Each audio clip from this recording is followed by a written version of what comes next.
Hey there guys, welcome back to AFC Game by Game. This is my review of Arsenal 0, Sporting 0.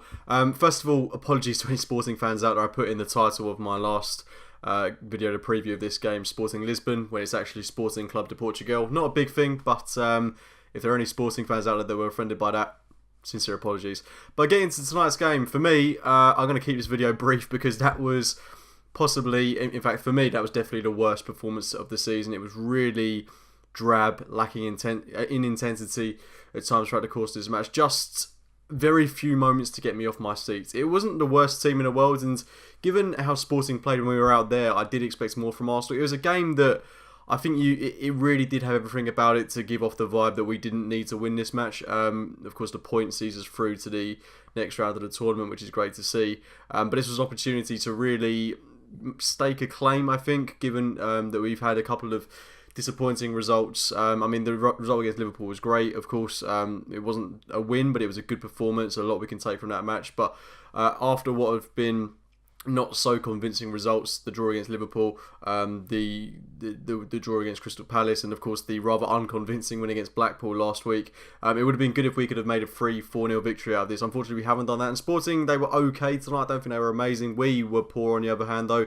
We started with a back four of Lichtsteiner, Socrates, Rob Holding, and Carl Jenkinson. I think you can, even though I wanted Rob Holding to start this game, I do think you can tell at times that the game time, the amount of games he's playing is maybe getting to him a little bit. There are a few moments, a few haphazard passes from him. Lichtsteiner at right back, I think he has been a good addition. There's no denying that. His experience and what he brings to the team is valuable, but let's not forget he is a 34-year-old playing at right back, one of the most demanding positions on the field. He pulled his hamstring today just because he went over about 5 miles an hour.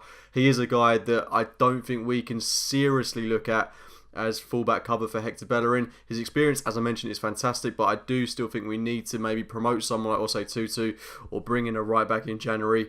Maybe not January, but maybe next year. And you know, even looking at Carl Jenkinson, who played at left back this evening, who didn't really cover himself in glory in that position, but I think it's a lot to ask your third choice left back who hasn't played football in about a year to then fill in at left back in an unfamiliar position, and people are really getting on his back because he's not putting in a great cross on his weak foot.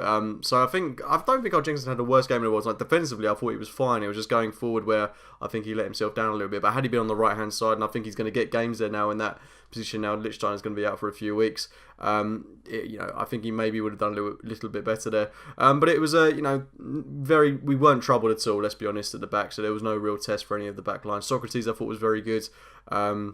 He was probably the standout performer at the back for me. And then the midfield two of Ramsey and Guendouzi. I thought Ramsey had an okay first half.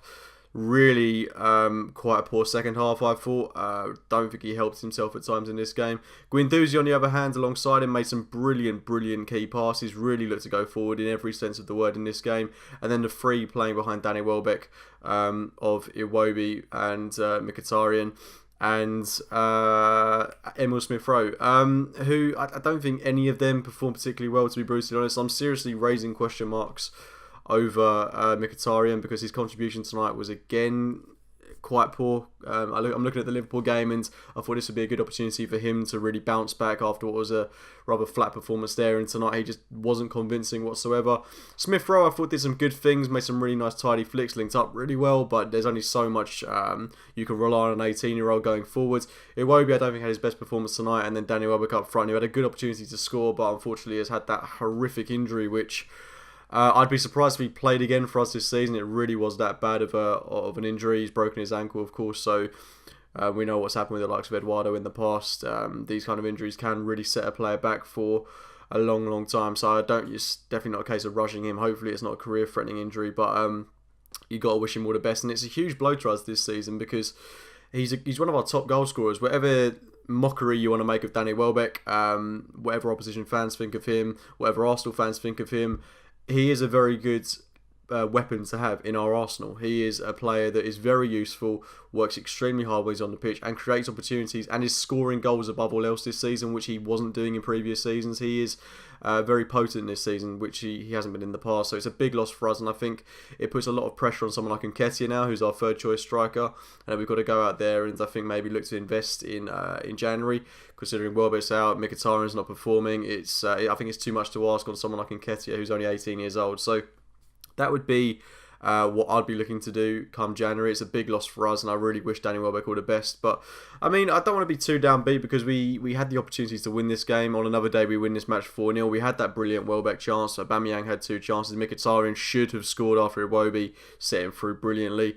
But apart from that, I can't think of any other real clear-cut chances. Jenkinson had a volley, which was interesting. But apart from that, no, it was we had those chances to win the game. We didn't take them on another night. I think we would have done, but it's a game that we didn't need to win. We haven't won it, but going into that game against Wolves, it would have been a good confidence boost. But I'm still confident with Mesut Ozil, Lacazette. Colasina actually will play from the start. I thought was good when he came on tonight. Torreira, Xhaka, these players will make a difference to how we play going forward. Yeah, I mean, I'm looking forward to that game against Wolves, and I'm confident we'll get a win. Hopefully, a good win at that as well, and we can replicate, the sort of goals we were scoring against Fulham and Leicester. It'd be good to put in that kind of performance because I think we're due one. They've been quite a few. We've had quite a few of them this season, but I'm craving another one. But wasn't the best performance tonight. Wasn't particularly exciting. You can tell that we're playing a lot of games at the minute. The squad does look exhausted at times. But on that note, I'm feeling exhausted as well, having just came from the game and it being coming up to midnight. But please do drop a like on this video if you have enjoyed it. Subscribe to AFC Game by Game if you're new to the channel. And as always, I'll speak to you very, very soon, guys. See you later.